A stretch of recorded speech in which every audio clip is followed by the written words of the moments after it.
A vida já pareceu caótica demais, sabe? Como se a gente estivesse no meio de uma tempestade sem ter onde se segurar. E se eu dissesse que existe uma filosofia com mais de 2000 anos que tem um kit de ferramentas prático para a gente encontrar calma bem no olho do furacão?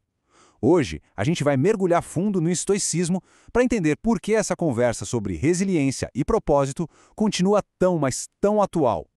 Essa é talvez a pergunta de US$ 1 milhão, não é? Qual é o sentido disso tudo? Olha, muitas filosofias já tentaram dar uma resposta. Mas o legal do estoicismo é que ele não vem com uma fórmula mágica. É mais como um manual de instruções para a gente construir uma vida com significado, não importa o que aconteça lá fora. Então, o que é o estoicismo na sua essência? Ele nasceu lá na Grécia Antiga, com um cara chamado Zenão de Cítio. E a ideia central é, ao mesmo tempo, super simples e, nossa, totalmente revolucionária. A felicidade de verdade não está em tentar mudar o mundo para que ele se encaixe nos nossos desejos, mas sim em viver em harmonia com ele, usando a nossa razão como uma bússola. E só por curiosidade, sabe de onde vem o nome? Estoicismo vem da palavra grega stoa, que significa pórtico. Isso porque os primeiros estoicos não ficavam trancados em salas de aula. Eles ensinavam nos pórticos, em praças públicas, abertos para qualquer pessoa que quisesse parar e ouvir. Era uma filosofia para a vida real, sabe? Para as ruas. Para a gente entender bem essa filosofia, nosso roteiro vai ser o seguinte. Primeiro, vamos ver como os estoicos enxergavam o mundo. Depois, a gente explora os pilares da felicidade e um conceito-chave que muita gente entende errado, a apatia.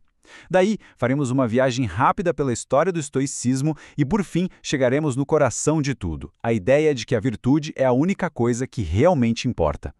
Ok, vamos lá. Primeira parada. Como os estoicos viam o universo? Porque para entender como eles achavam que a gente deve viver, primeiro a gente precisa entender como eles achavam que o mundo funcionava. Pensa assim, para eles, o universo não era um caos de acidentes. Era como um organismo gigante, vivo e super inteligente. E essa inteligência cósmica que eles chamavam de logos regia absolutamente tudo. É como se existisse uma lógica, uma razão por trás de tudo que acontece, desde o movimento dos planetas até os desafios do nosso dia a dia. Tudo faz parte de um grande plano. E se o universo tem essa lógica toda, a conclusão dos estoicos é genial. A melhor maneira de viver é entrar nesse fluxo, sabe? Não lutar contra a maré. O grande objetivo passa a ser usar a nossa própria capacidade de pensar, a nossa razão, para entender essa ordem maior e encontrar o nosso lugar nela, agindo com sabedoria. Tá, mas como a gente faz isso na prática? Como se alcança essa tal harmonia? O estoicismo não é só teoria, não. É um conjunto de ferramentas para a gente construir a nossa paz interior. Vamos dar uma olhada em quais são os pilares dessa construção. Então, o caminho estoico para a satisfação interior se apoia em 3 grandes pilares. O primeiro é cultivar a virtude, que é basicamente o buscar ser a melhor versão de si. Para isso, a gente precisa do segundo pilar, dominar a razão, nossa habilidade de enxergar as coisas com clareza. E, finalmente, o terceiro, a autodisciplina, que é o que transforma tudo isso em ação no dia a dia. Um pilar sustenta o outro. E aqui tem um ponto que é fundamental entender: o controle do que eles chamavam de paixões. Para os estoicos, emoções descontroladas como uma raiva que cega, um medo que paralisa, isso não era visto como um sentimento normal. Era visto como um erro de julgamento, quase como um defeito de fabricação da alma que a nossa razão precisava consertar, precisava guiar. Essa ideia de dominar as paixões nos leva direto para um dos conceitos mais famosos e mais mal compreendidos do estoicismo, a apatia, ou apatheia em grego. E não tem absolutamente nada a ver com ser uma pessoa fria e indiferente a tudo. A apatia estoica não é não sentir nada. Pelo contrário, é a ausência de perturbação. É aquele estado de tranquilidade que a gente conquista quando foca só no que pode controlar, que são as nossas ações e os nossos pensamentos, e aprende a aceitar com calma todo o resto que foge do nosso controle. A diferença aqui é gigantesca. Pensa só, a apatia estoica é pura força. É manter o equilíbrio e a calma mesmo quando o mundo lá fora está pegando fogo. Já a apatia moderna, como a gente entende hoje, é fraqueza. É uma falta de interesse, um desengajamento com a vida. São literalmente coisas opostas. E essa busca pela felicidade que vem de dentro coloca o estoicismo em um contraste bem claro com outra filosofia famosa da época, o epicurismo. Para os epicuristas, a felicidade era buscar o prazer e evitar a dor. Já para os estoicos, a felicidade não dependia de nada externo. Era um projeto interno, construído com a força do nosso próprio caráter. E é legal a gente lembrar que o estoicismo não nasceu pronto e acabado. Foi uma filosofia viva que foi evoluindo por quase 500 anos. Vamos passar bem rapidinho pelas suas 3 grandes fases. A primeira fase, a Estoa Antiga, foi a base, onde as ideias principais nasceram.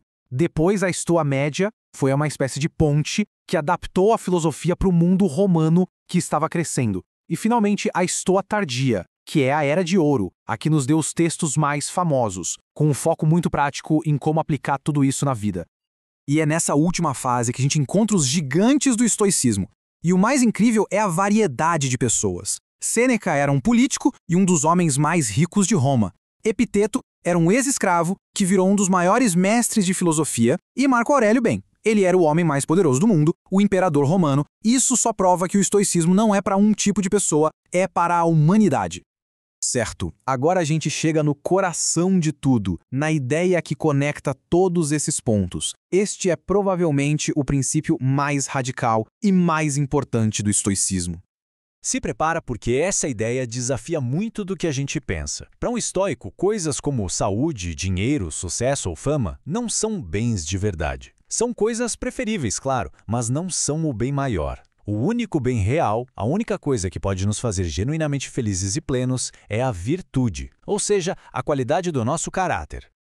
Ok, mas o que significa cultivar a virtude no dia a dia? É algo ao mesmo tempo simples e extremamente difícil. Significa, primeiro, tentar ver as situações como elas são, sem o drama das nossas emoções. Segundo, aceitar o que a gente não pode mudar, sem reclamar. E, acima de tudo, significa escolher fazer a coisa certa, com coragem e justiça. Não importa o tamanho do desafio. E tudo isso nos deixa com a pergunta fundamental, o exercício que os históricos nos convidam a fazer todos os dias. Olhando para a própria vida, o que está, de verdade, sob o nosso controle? Não o que a gente gostaria de controlar, mas o que de fato está. Para os estoicos, encontrar a resposta para essa pergunta é o verdadeiro começo da liberdade e da paz.